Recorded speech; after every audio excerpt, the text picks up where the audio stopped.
Ladies and gentlemen, welcome back to the VoV podcast, Voices of Vic. Today I am here with second year psychology major, not minor, that's me. He's going all the way major. Timur Sahin. I am a very science-based person. I like facts, logic. When I was going through the thick of my mental health issues, there's data showing that depression is helped by medication. I think I've gone through 6 psychiatrists, at least 40 therapists in my life. Because racking up the stats. I am just never going to find a clear answer. Bad times and bad thoughts and bad feelings are given. They're going to happen. They're expected. It's completely normal to have a shitty day or a shitty week. Trigger has gone too far, in my opinion, especially on TikTok, trigger warnings. Life doesn't have a trigger warning. Do you think the DSM-5 is a scam? And if you're spiritual, that's amazing because spirituality has been shown to really, really benefit people's mental health. Personally, I am not spiritual, but I've been trying to nurture that part of myself. The biggest mental health crises that are happening in the world are in some of the most well-off societies in the world. Poorer countries that have it much harder. Mental health isn't brought up. Either A, people are suffering there that's just not reported because they don't have the same statistical methods and media that we have here in the West. Or B, they don't focus on it. They don't need to struggle with it. It's only because we talk about it that it's a problem. I think it's a bit of both. Ladies and gentlemen, welcome back to the VoV podcast, Voices of Vic. Today I am here with second year psychology major, not minor. That's me. He's going all the way major.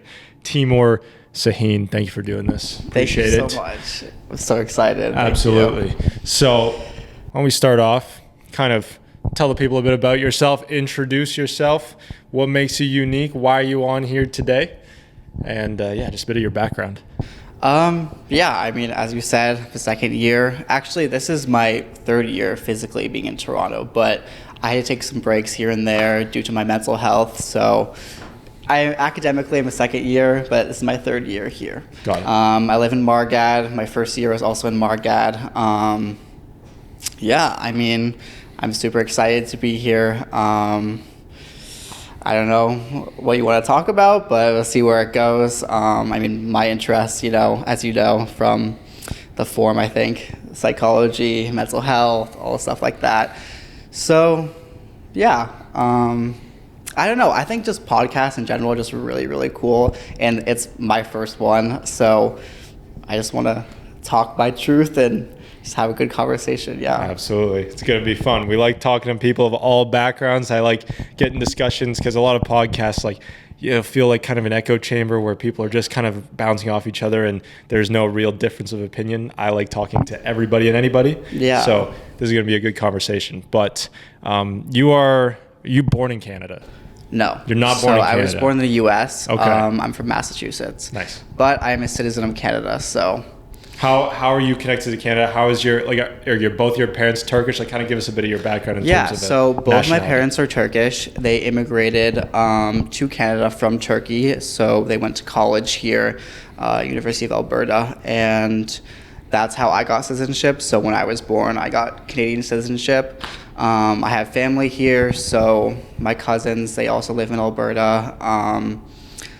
So half my family, so my dad's side is in Turkey, my mom's side is here in Canada. That's good.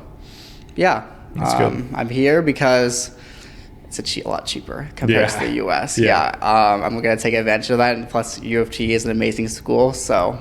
Absolutely. Yeah. I hear a lot of the same thing. One of my friends, the same guy I was talking about the first episode of this podcast, my friend Phil, he's like, I applied to 5 universities. U of T was kind of his safety, if you want to call it that, because 4 of them were American.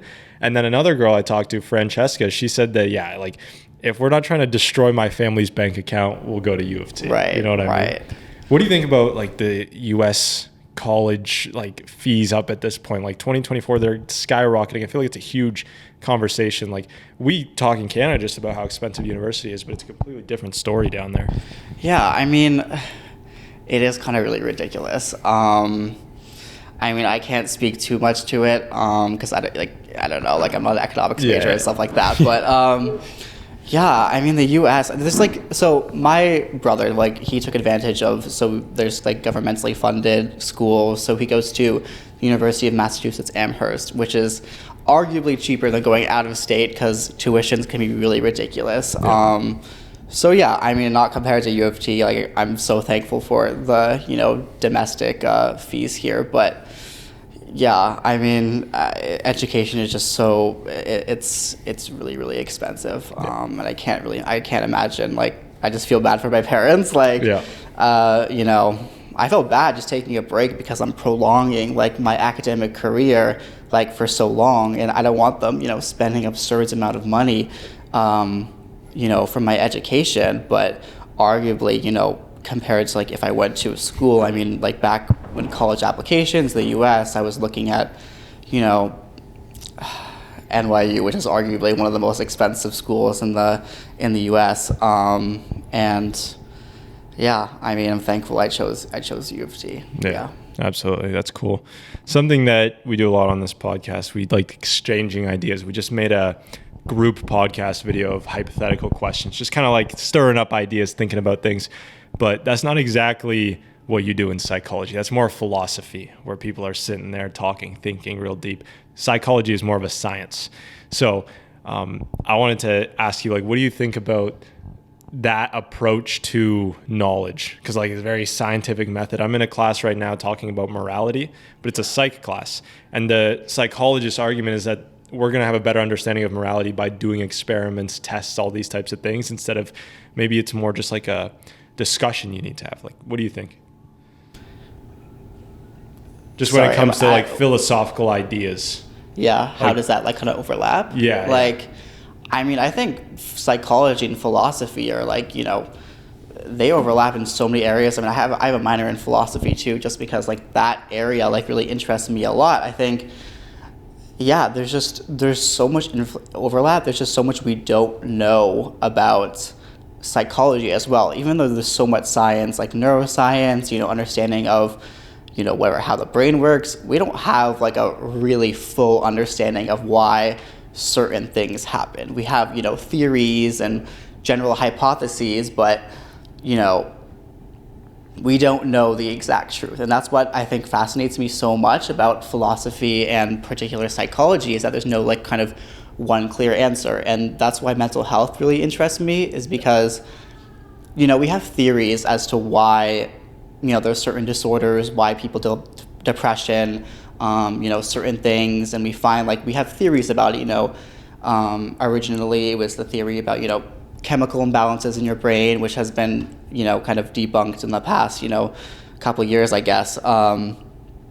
But yeah, I think it's just so mysterious. And I think that's what really drives me, I think, is just to kind of, yeah, I'm a real truth seeker. And unfortunately, you kind of have to acknowledge that there are no really clear answers to a lot of things, but just that kind of motivation to get more of an understanding to help people,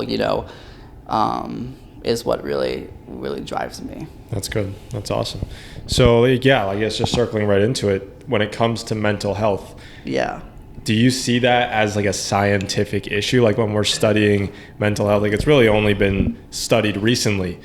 Is it something that we need to do tests and experiments on, or is it more of like a philosophical idea? I'll also ask you later on about like, what do you think about the soul and that kind of thing? Is that maybe a way to figure out and to learn more about mental health for people? I think it goes both ways. I think obviously science is a huge, huge part of it. I mean, we know that certain disorders, we have biological, kind of predispositions, but obviously there's, like I said, there is just no clear answer. Like we can't really pinpoint it to one particular thing.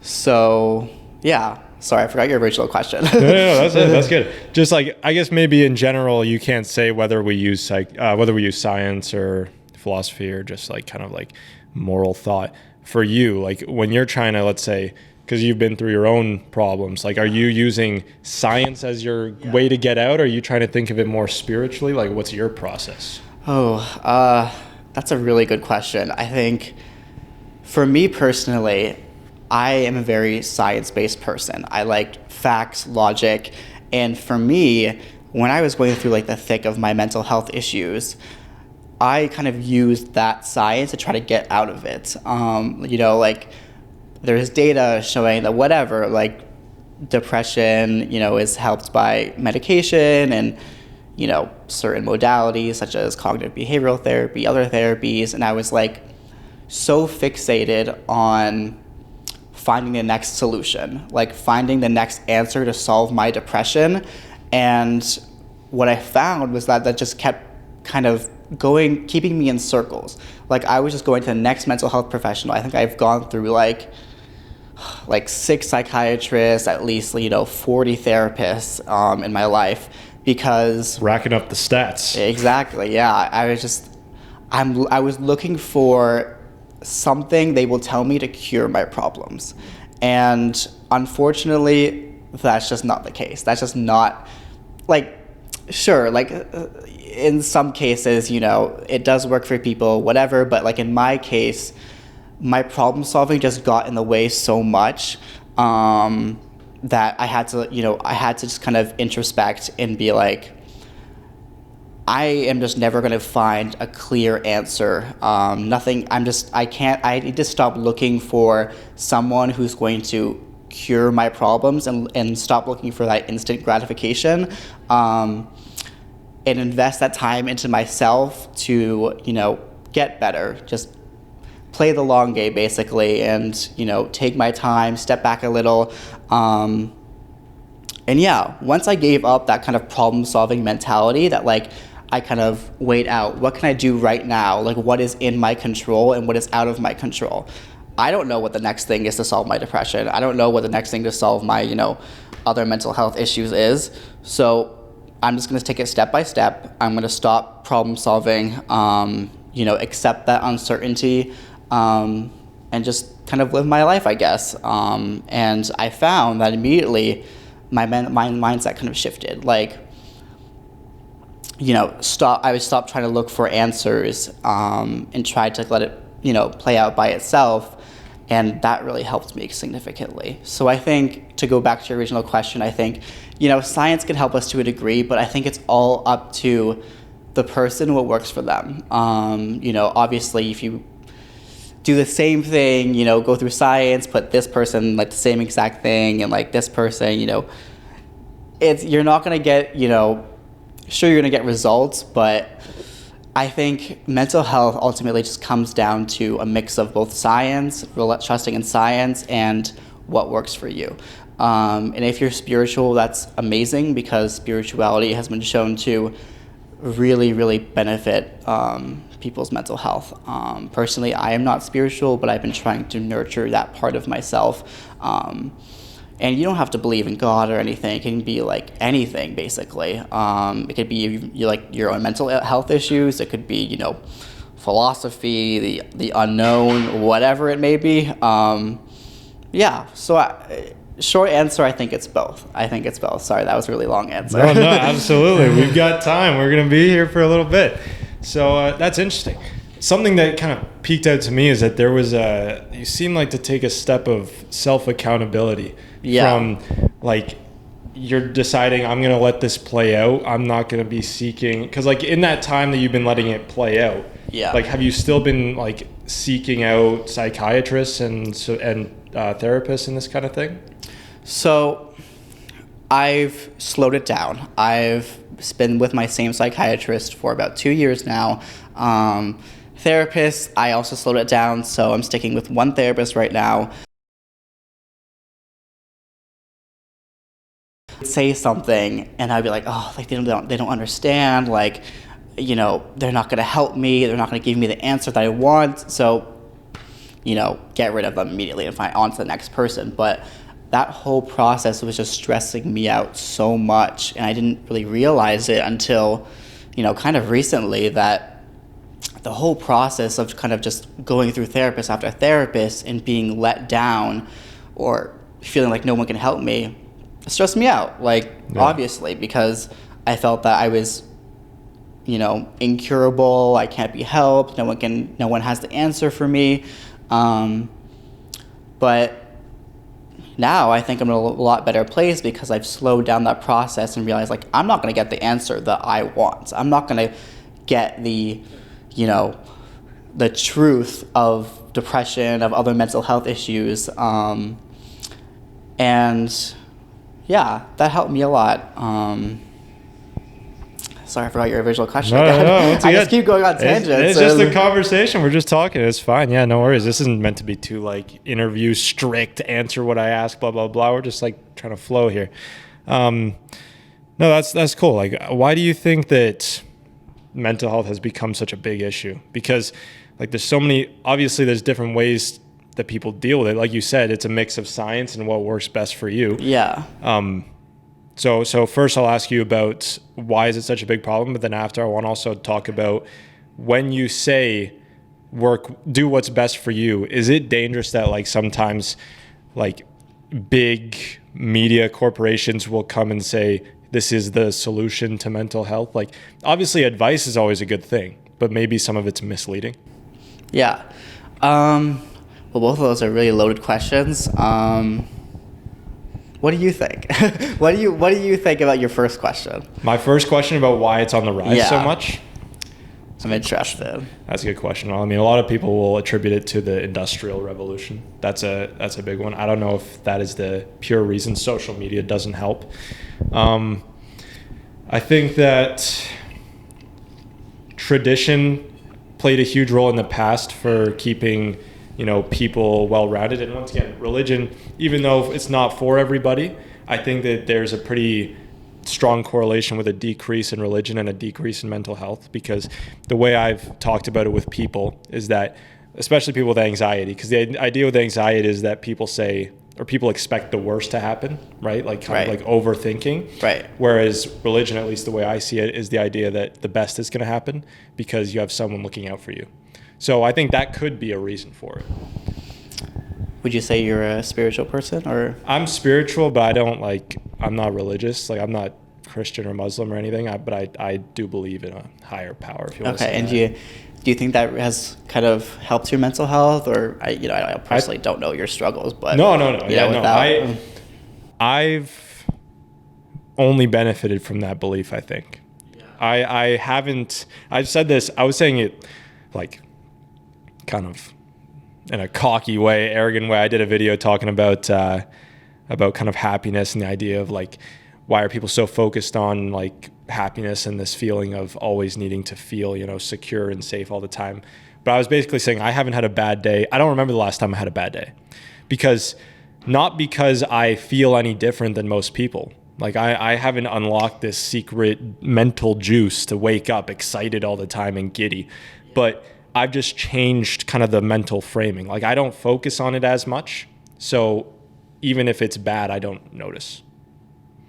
So once again, so I just said that might be a controversial opinion, and someone out there might be like, that's completely wrong. You're making me feel terrible listening to this. But then someone might resonate. Maybe someone's like, yeah, that's a good point, because I don't want to think about my feelings all the time. It's not important as to what I have to do. Like if I have responsibilities, even as a university student, if I have this exam to do and I have to call my parents and I have to meet up with these people, blah, blah, blah. Why is spending so much time on my feelings going to help me complete any of those objectives? I think that brings up a really good point, that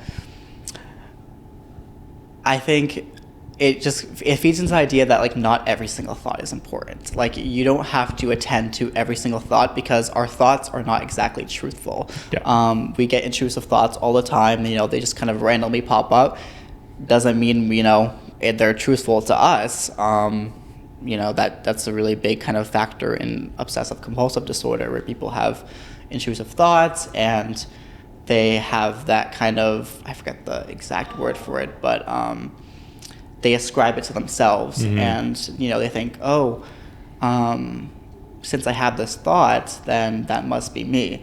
But I think that's a really good point, that you kind of don't put as much weight into those thoughts or whatever negative thinking, because whatever. I don't do you think you just kind of brush it aside, like there's more kind of important things to tend to, or like you kind of don't believe in those thoughts to begin with? That's also a good point, how like a lot of this severe focus on every single feeling you have means something can be detrimental. Like a huge, that's actually a good point. I didn't even think of bringing this up, but like, I think a good message to tell people is that bad times and bad thoughts and bad feelings are given. They're going to happen. They're expected. Like, it's completely normal to have a shitty day or a shitty week. You know what I mean? Doesn't mean a shitty life. Exactly. It doesn't mean, exactly. So once again, it's the severe focus. It's like we've been so, like concentrated on it. I don't know if that's had a net positive effect more than it's had people thinking about it more. Because you can't get away from the idea of depression now and anxiety and all these things because people are always talking about it. Yeah, I mean, it's really tough. In terms of other people talking about it, I think, mental health has just become really prevalent in our lives. Just, these numbers are skyrocketing everywhere. Mental health is a huge issue, but I think, like you kind of suggested, there's more kind of talk about it. I think we ascribe to, I think we overgeneralize too much. I think we say things that are, we use words that are not exactly appropriate. I think, I think something that's been in the media recently, especially TikTok, is this notion of trauma. Everything is trauma. Something happened bad in my day that was traumatic, blah, blah, blah. And I don't think that people are really kind of paying attention to the implications of that because, there's a difference between, having a bad day once or getting ghosted or something and someone actually being involved in a war or whatever and being traumatized and having PTSD.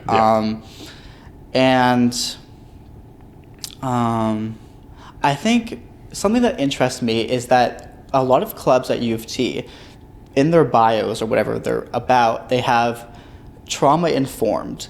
And I was really interested in what exactly that means. I've seen that before, yeah. And I looked into it, and from what I understand, it means that the club recognizes that some people may have trauma. A lot of people have trauma in their lives. Statistics show that you're going to have a traumatic instance at least, once in your lifetime. And it's just being aware of that fact that people may be traumatized and they don't have to talk about it. Got it. And I don't really know if I necessarily agree with that. I don't really know if we should be shying away from difficult conversations and kind of blocking, those conversations in fear that it might trigger someone. I completely hear what you're saying. We'll jump right back into it, take a break for the cameras. Okay. And then get started again. All right, quick camera break. Jumping back into it, I didn't mean to cut you off there. That's okay. We were talking about, what was the last subject? Trauma informed. Trauma informed, yeah. So you're explaining what that was. Yeah. Okay, so first I want to rescind my comment about that everyone gets traumatized. That's not factually correct. I think statistics show that the majority of people experience a capital T trauma in their life. What does that mean? So capital T trauma is, as defined by the Diagnostic Statistical Manual of Mental Health Disorders, which is the Bible of mental health professionals, psychiatrists, stuff like that. It's when your physical integrity is threatened, so you're at risk of death. Kind of that really. It's really hard to define. There's a lot of debate over it. What about emotional integrity? What if you believed you were going to die, but you weren't actually going to die? What does that count? There's a lot of debate about it, but in terms of DSM, it says your physical integrity has to be threatened. There has to be a risk of kind of injury or death, or you could witness it or hear about it. So if you saw someone kind of get hit by a car or something, that could be potentially traumatic, capital T traumatic. So most people will experience something that's capital T traumatic in their lives, or a good amount of people. But that doesn't necessarily mean they're going to develop PTSD. But for the people that do develop PTSD, there's this kind of notion of trauma informed that in certain clubs that way that the clubs operate is that we're aware that some people may have PTSD or have, significant trauma in their lives, and that we should kind of avoid talking about that or kind of triggering the person. I don't exactly know if that's the exact definition. That's kind of what I've picked up or inferred or heard. I don't agree with that. I think that we shouldn't be shying away from, I guess, talking about difficult subjects and also kind of sugarcoating things and, fragilizing kind of these things and avoiding triggering certain people. I think trigger has gone too far, in my opinion, especially on TikTok, like trigger warnings and, life doesn't have a trigger warning, in my opinion. I'm kind of one of those people that it's true. That's a good point. Yeah, like you're gonna at some point get triggered, and I don't think that we should be accommodating, every single thing, because that leads into issues that like, oh, that's triggering to me, that's triggering to me, that's triggering to me, when it's not exactly, they're expanding this definition of trauma and trigger to the point where, we're just going to be triggered by everything. We're just going to be like sugarcoating everything at that point. And I don't think that's reasonable or okay. I'm not an expert in that. I don't know the specifics of what trauma-informed means, but that's kind of what I've picked up. And those are my initial reactions. Got it. Do you think the DSM-5 is like a scam? Like, do you think people are too, like, when you compare the DSM-5 of 50 years ago to today, it's like 10x in page numbers. That can't be scientifically correct. That has to be some sort of culture in the space that says we just want to find as many like mental health disorders as we can. This is the ultimate question of clinical psychology, kind of. In terms of DSM-5, my opinions about it are, I think it's helpful for people to get treatment and to get them on the right track to understanding more about their mental health, more about how they can, get to a good point in their lives. But I think today, especially, we've taken it a little too far. I think people ascribe mental illnesses to their identity too much. They kind of want that label. They're like, oh, that's my OCD, that's my ADHD, and whatever, I'll always be like this. And I think, sure, like that's how your kind of brain operates. Like that's kind of, these are kind of lifelong disorders that you'll have. You can manage them, but I don't necessarily agree with the notion that we should be ascribing that to our identity. And I have an issue, with that, because I'm diagnosed with OCD, and I've struggled with it my entire life, and I have a diagnosis of it, but I don't really believe that defines me. Like, I don't view that as part of my identity. Like, some people put their mental illnesses in their bio, and like, I'm just like, why? That's crazy, yeah. Why would you want to do that, Like, sure, be proud of who you are and your brain and how you operate, but it comes to a point where, like, you don't want to normalize these things. OCD is hell. These disorders are hell. It's not something really necessarily to celebrate, I guess, because that kind of just keeps people in that mentality that, like, I'll always be like this, whatever, I'll always suffer, like, that's just how I am, I can't ever change. But that's not true. Yeah. People do get better. People do manage their mental illnesses. Sorry, I kind of went on a tangent there, but... No, it's good. A lot of the disorders in the DSM-5, I think, especially the personality disorders, we don't know what causes them. There's a lot of data that shows that trauma, can influence them, or we can't really say they cause them, but there's a correlation there.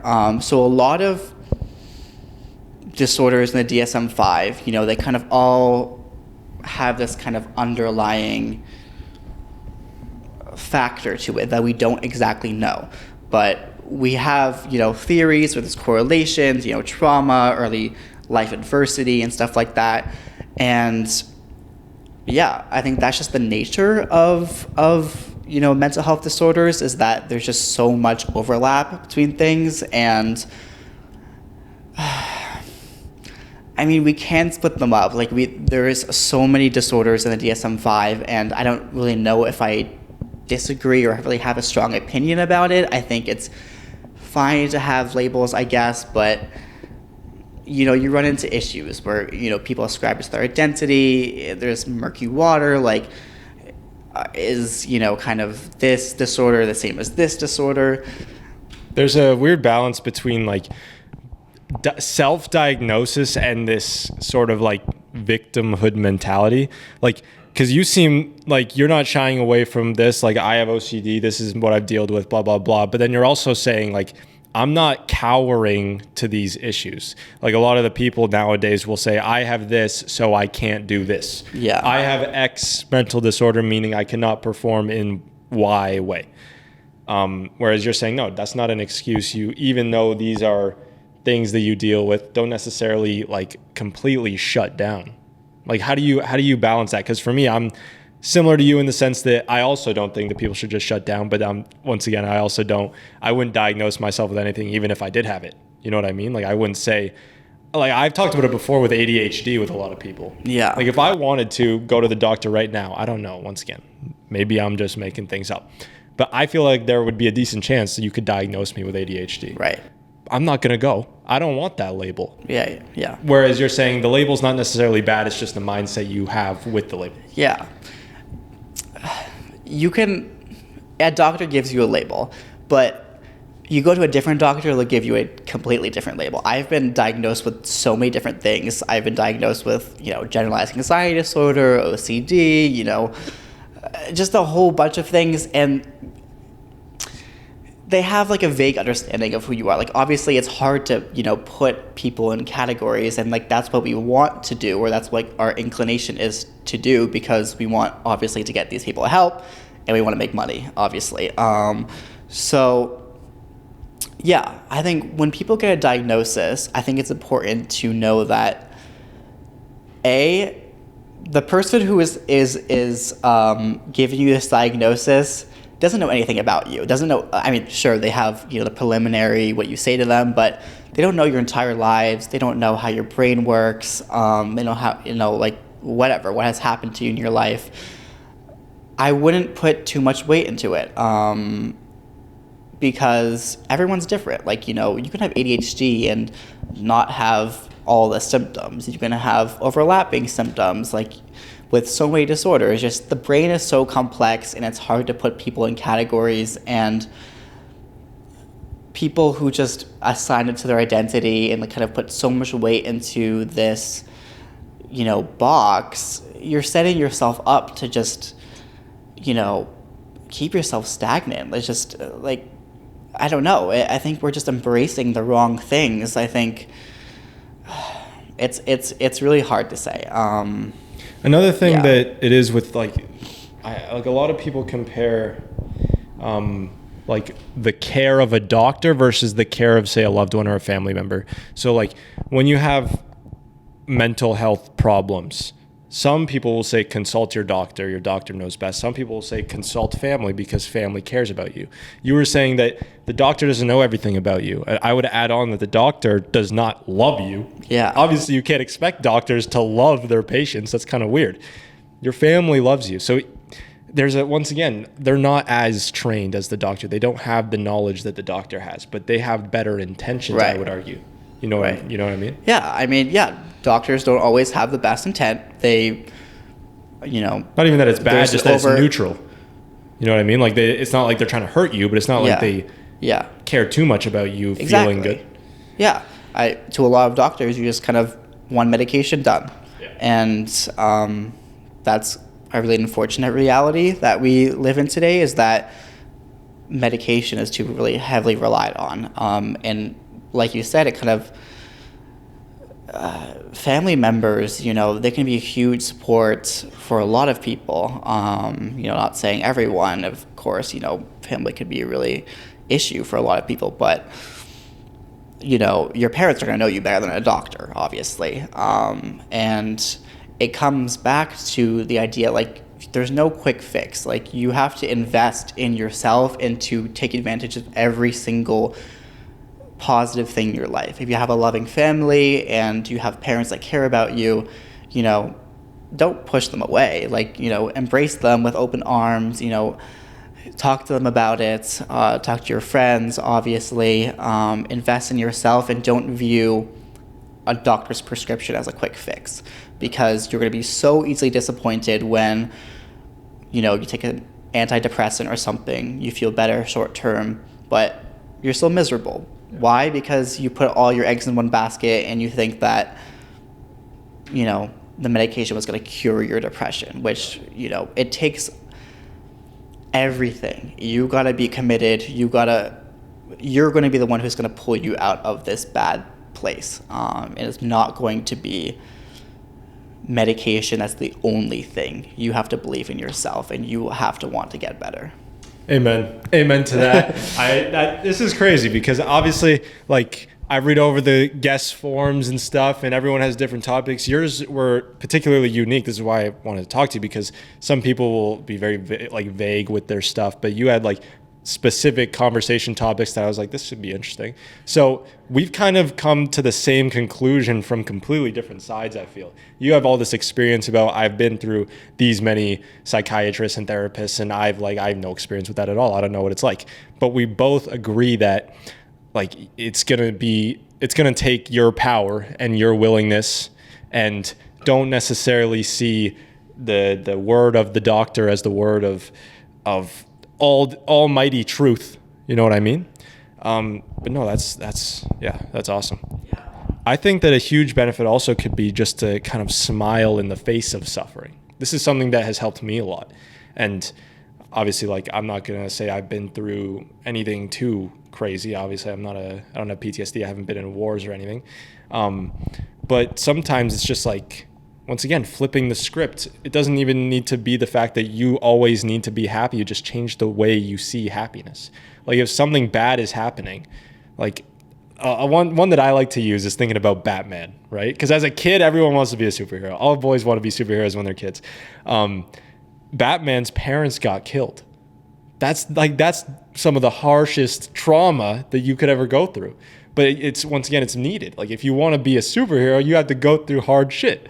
So when that happens, like, this is just what's building me up. This is what's going to make me the person I want to be. Perspective is everything. I am who I am today because of what I've been through, and I'm like, you know, I wouldn't have it any other way. Like, I hate, you know, mental illness. I hate, you know, my tendencies of, you know, OCD and anxiety and other things, but I just think that, like, you know, in the end, I'm just going to have so much to offer to other people. I think, you know, especially being a psychology major and my interest in clinical psychology, like, I really want to, you know, use my experience. I want to use what I've been through to help other people. And, like, I wouldn't change a single thing. Like, I've been through hell and back, and I still struggle to this day, but, you know, I just think about how much insight I can have, you know, like how much impact I can have with my experience and my story and stuff like that. Yeah. That's good. Yeah. And this is why I love this thing so much. I'm not trying to like hype up my own podcast, but this is just a cool platform where we can talk about these sensitive issues. Like you said, a lot of people nowadays are trying to screen this stuff. Don't talk about it. Think of everyone of how they might interpret it. But like, I think that in general, people aren't out to get you in terms of one-on-one conversations like this. Like, we both go to U of T. This is the first time we're meeting each other. I think that we can go into an honest conversation and say, I don't want to hurt people, and I don't want people to be hurt. You don't want to hurt people. You don't want people to be hurt. Let's just talk about our different opinions on how we can create a prosperous world and society for everybody. Yeah, exactly. That's good. I want to talk to you more about relationships. Okay. And friendships. Okay. And how something I've been thinking about a lot is like this idea of loyalty with people. So like, there'll be people in your life that you love. Some people fade out. You know, you're friends with the guy in high school. Maybe you're not friends with them anymore. But like, how do you think about someone, let's say maybe they haven't wronged you directly, but they could just be a negative influence in your life. Maybe like, because there's people that in your life, maybe you can think of them or you can't think of them. I don't know.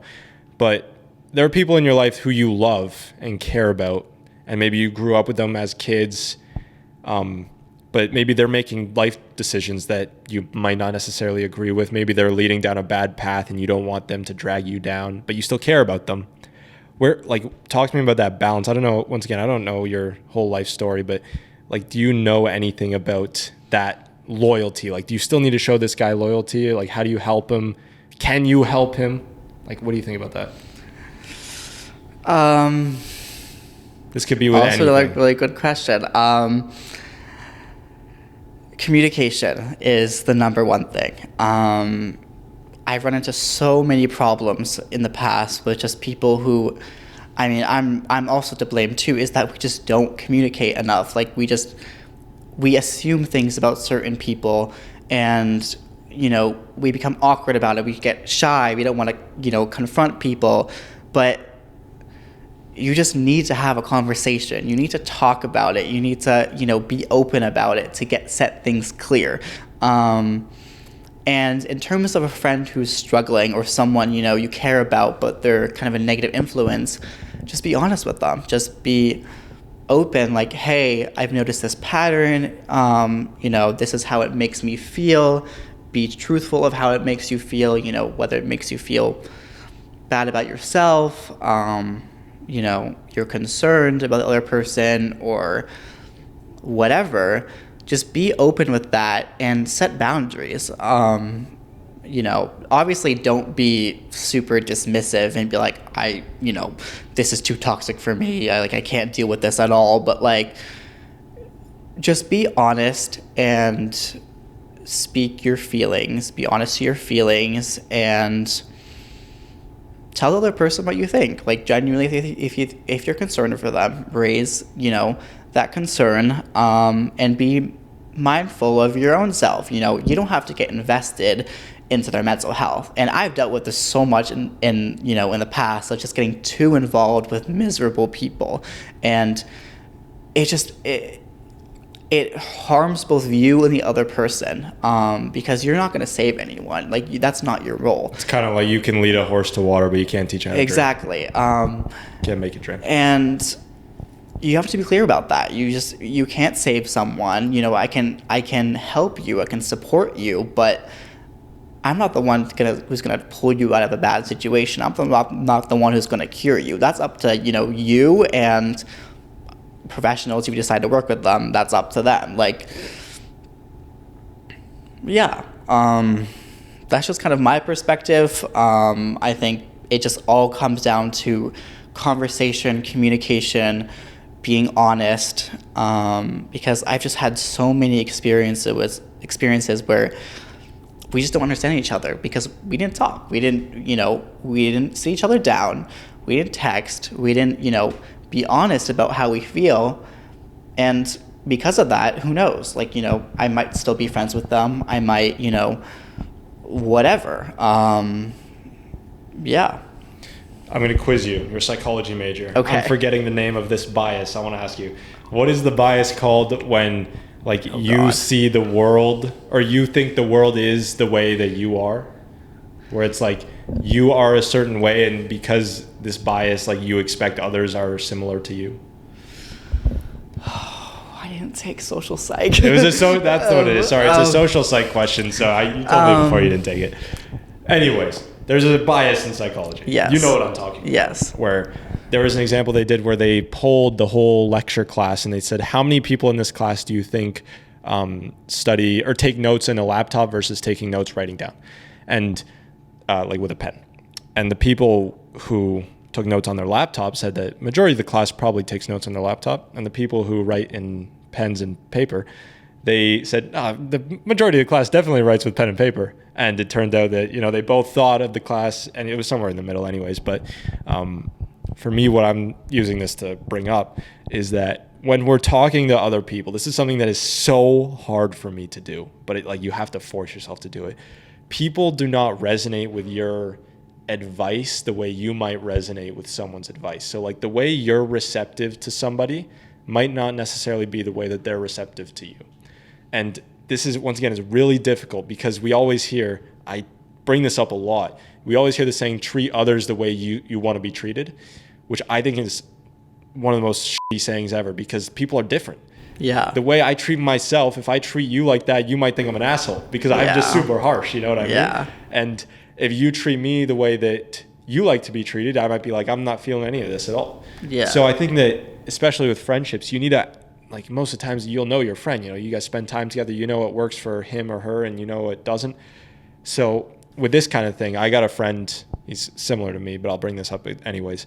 I got a friend named Colin. He's been on the podcast before, and he just started like working out a little bit, like doing pull-ups and, you know, push-ups, all this stuff.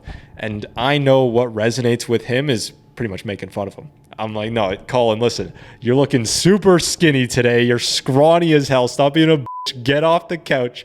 And that moves him to go work out. Like, he resonates with that message. If I did that to my girlfriend, she would start crying.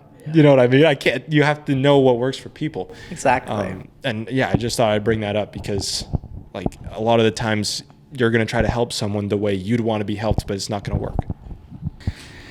Yeah, it's very individualistic how people operate, but again, I think it comes back to boundaries. Yep, 100%. What's the role of, like, you said you're not spiritual or religious, but like, what's the role in, I want to dive deeper into just like faith in general, not necessarily Christian, Muslim, God, not God, whatever, the universe maybe. Like, is there something to be said about just blind faith or like blind optimism? Because you're a very scientific person, so it'll be harder for you to just say, even though there's no facts on this, I'm going to try it anyways.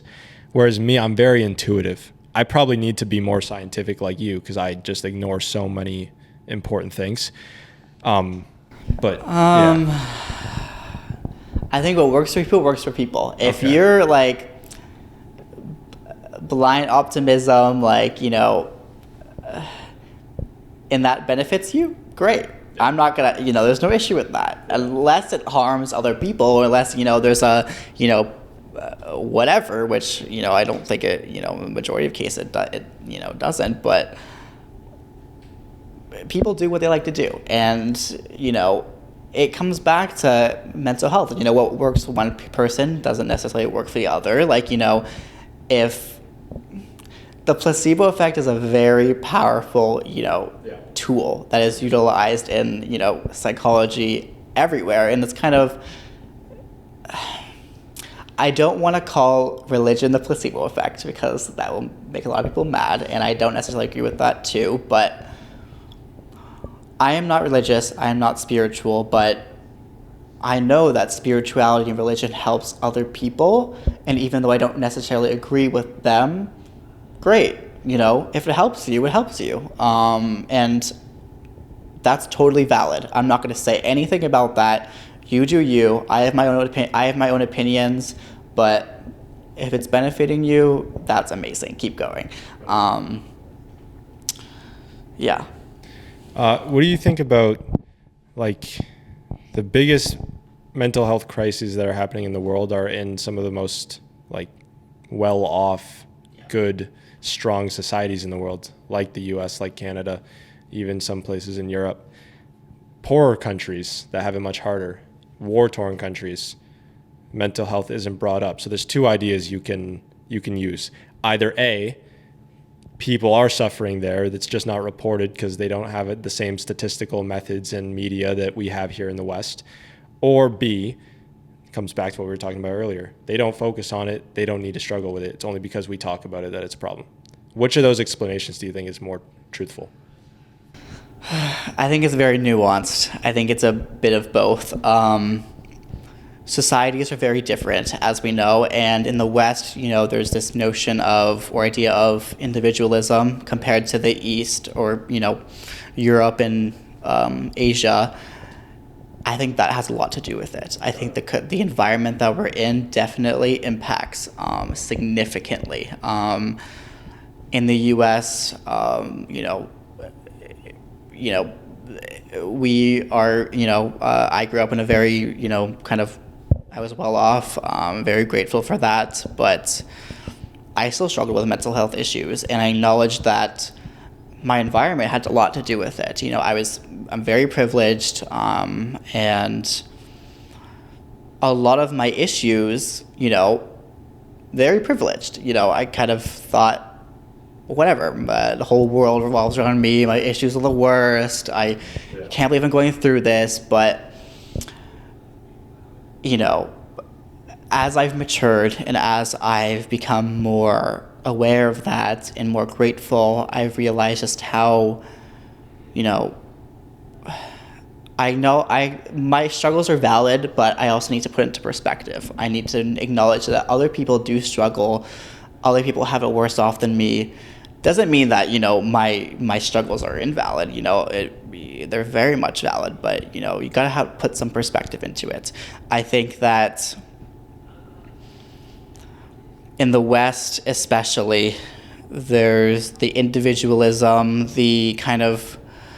there was an interesting study done that was shown that eating disorders are more prevalent in the US or in the West compared to, you know, Europe and Asia and the other half of the world. But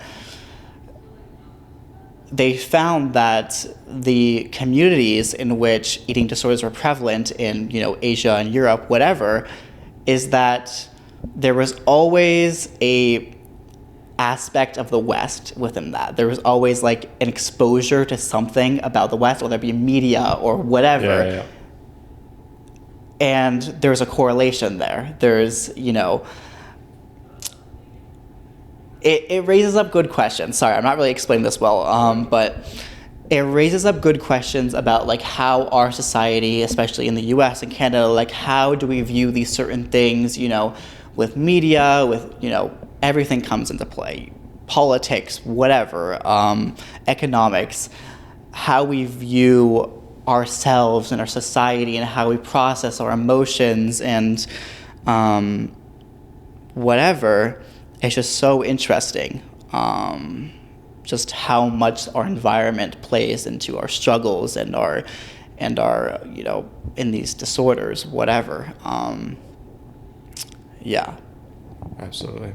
That's a good point. U of T's very adamant, actually, well, maybe from my perspective, I don't know what you think, about like mental health support. And they always are saying like, you know, we have these resources available. Do you think that like any of that is adequate? Do you think a university should even be providing those services, or should people seek them out on their own? Because it seems like kind of like they're doing a half job, you know what I mean? You've opened up a can of worms here. So it just seems like for me, I'll give you an example. I'm an economics student, and you talk a lot about, in like the first economics course you take, there's it's like specialization. So if, let's say, Canada is really good at producing maple syrup and the US is really good at producing cars. Well, they were. I don't know about anymore, but they were really good at producing cars. Then Canada is going to focus only on maple syrup, and we're going to trade maple syrup for cars. So we're going to export maple syrup because we're really good at that. It would be a waste for us to try to make maple syrup half-ass and make cars half-ass. We're going to do our best in making as much maple syrup as possible, trade it with the rest of the world, and they're going to give us their shit that they're good at making.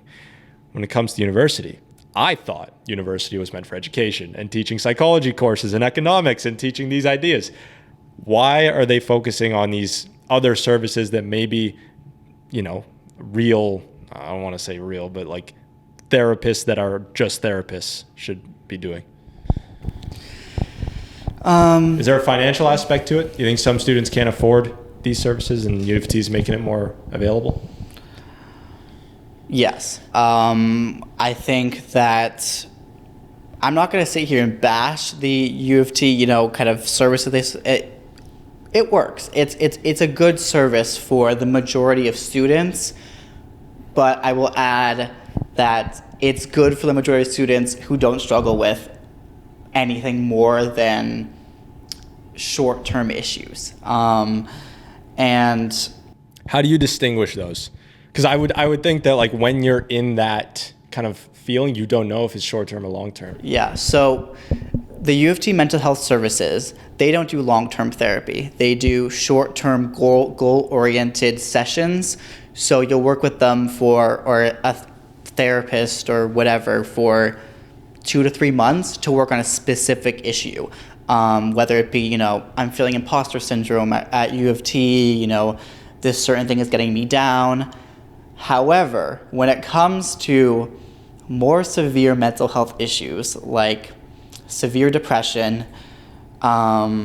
OCD, trauma, anything other than just kind of mild things, that's when you run into issues. And in my experience with the mental health services here, it was very inconsistent, and I'm glad they have available for students, but I became very frustrated because they were just they're being very vague and inconsistent about what they offer. So I first enrolled, first year, whatever, in short-term therapy, and, okay, whatever. And then they screen you for like these disorders, whatever, they get to know you.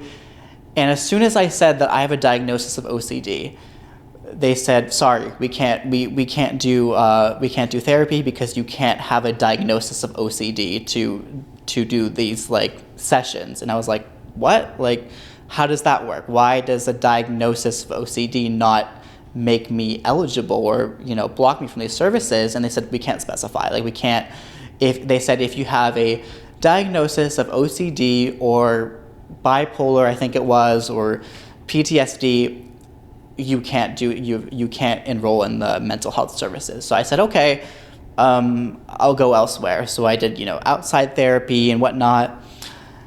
And then I came back, I contacted mental health services to get a psychiatrist, and I said, look, like, I might as well try again. Maybe it was just the therapist didn't know what they were saying. And I got in, and they said, we don't know what that was. There's no protocol that says, you can't enroll if you have OCD or PTSD. That's ridiculous. And so I enrolled again, and I was doing it for a while. There were some issues because I was back and forth in the U.S. I was doing appointments in the U.S., and they were like, we can't see you if you're in the U.S. So it was kind of it was tricky. And then they just, in my experience, I went through like a couple of therapists because they were just dropping out. Like, they were just kind of like, oh, this person doesn't work with us anymore. You have to transfer this person. And then you have to go through the entire process again. You have to say what your issues are, like whatever, and say your diagnoses and just the whole shebang thing. You have to it's just, that really frustrated me. And then you're out here collecting therapists like baseball cards. Exactly. It's just the inconsistency. And then recently, I went back and I said, hey, I want to, work on a short-term goal. I have a short-term goal that I want to improve my self-esteem. And they're like, great, like, come on in. Like, we got a therapist for you who can help you. As soon as I talked to them, they assessed me and they said, given that you need long-term help with other issues, we can't offer this service to you because to me, it made no sense. I even talked to a doctor about it at the Health and Wellness, and they said, that's ridiculous. Like, what does that even mean? And I emailed them, and I was like, this doesn't make sense. Like, what do you mean long-term care? And they just repeated the same thing. Given that you need long-term care, we are unable to offer our services.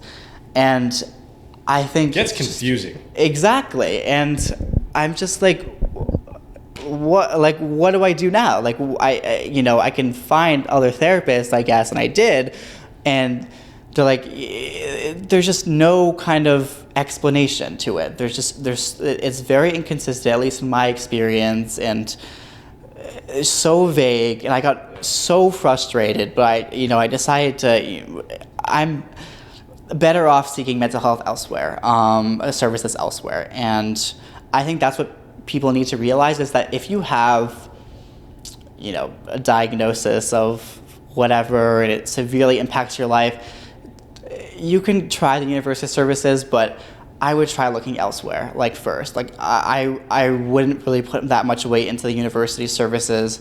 Sure, they can be good, but really what's going to help you is outside sources. And unfortunately, you know, you run into issues with finances, whatever, but there's a lot of room for improvement in terms of like that kind of help that they give you. And I was really, really taken aback by just my experience over these years with them. And they give you resources, like obviously they didn't, you know, because I didn't say like good luck, but they said, you know, they gave me resources, but they just don't have an understanding. Like they gave me workbooks about things that didn't pertain to me at all. So I don't want to get too into it, but one of my other diagnoses is something called depersonalization and derealization disorder, and that's different from what is called dissociative identity disorder, which is you know really severe mental health disorder, and unfortunately these psychotherapists or social workers, whatever, don't have a good understanding of a lot of mental health issues, and that's a whole other topic that, you know, a lot of professionals are just not great whatsoever. And they just started giving me workbooks and all these resources for this DID, dissociative identity disorder, and I'm like, that doesn't pertain to me. Like, come on now, like, you know, that you at least do some research or like do, you know, have some level of understanding before you send me off on my way. Did it get to a point where you were just like, these therapists are all clowns, I'm smarter than all of them, I'm gonna fix it myself, I can figure it out?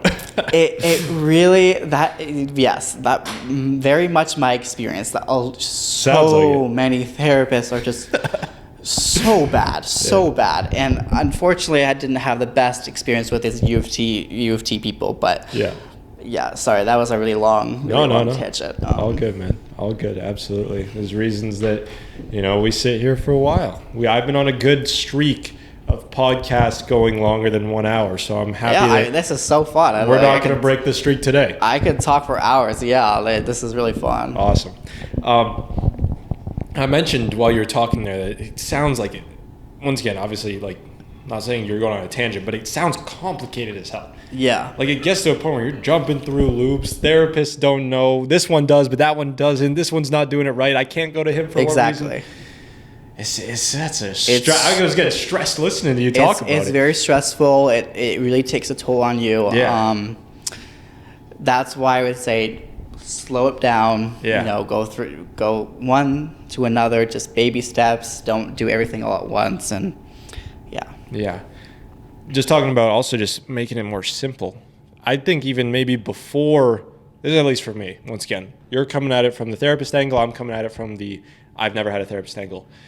I think that, at least for me, I find like what are the most simple aspects of my life that are lacking right now. So like something recently, we talk a lot about seasonal depression. Yeah. Vitamin D supplements, take that, would fix a lot of seasonal depression. Yeah. Sometimes it just comes sometimes you can just sit in front of the sun. Exactly. Wake up. This light, for example, I mean, this is good too. Yeah. I don't watch a lot of him, but I hear a bit about Andrew Huberman. Do you know Andrew Huberman? I'm not familiar, no. He's a neuroscientist at Stanford, but he has like a podcast. He talks a lot about like health and wellness, self-improvement, this type of thing, but from a very like scientific angle. Not just like these like motivational speakers. Like he actually has like papers and stuff to back it up. And a lot of it is just like a huge reason our mental health's been destroyed is because our circadian rhythms have been with like screens, so many screens, like this big light. It's daytime, so it's okay now, but like we're seeing not enough light in the day. We're staying inside big office buildings, and we're seeing too much at night scrolling on Instagram. Yeah. So like a lot of it just comes back to living the way that, you know, we did when life was simpler. Obviously that's hard to do now. You kind of need a laptop to work and survive. You kind of need social media even to contact people nowadays, and you can't escape it.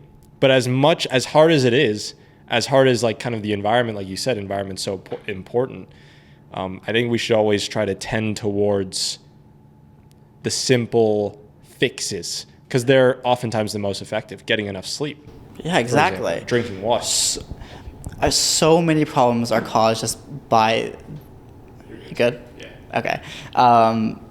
Those simple things. People, don't have the right, eating patterns. They don't get enough nutrients. They don't take these supplements. They don't get enough vitamin D, light exposure. They don't have good sleep.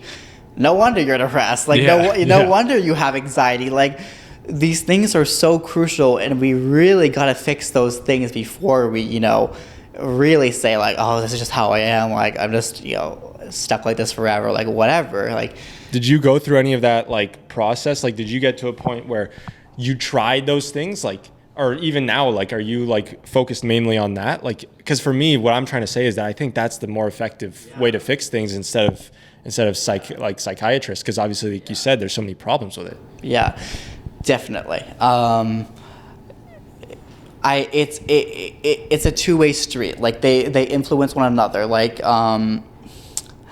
mental health impacts, like those things like sleep and eating and sleep impacts mental health. It's just so complicated.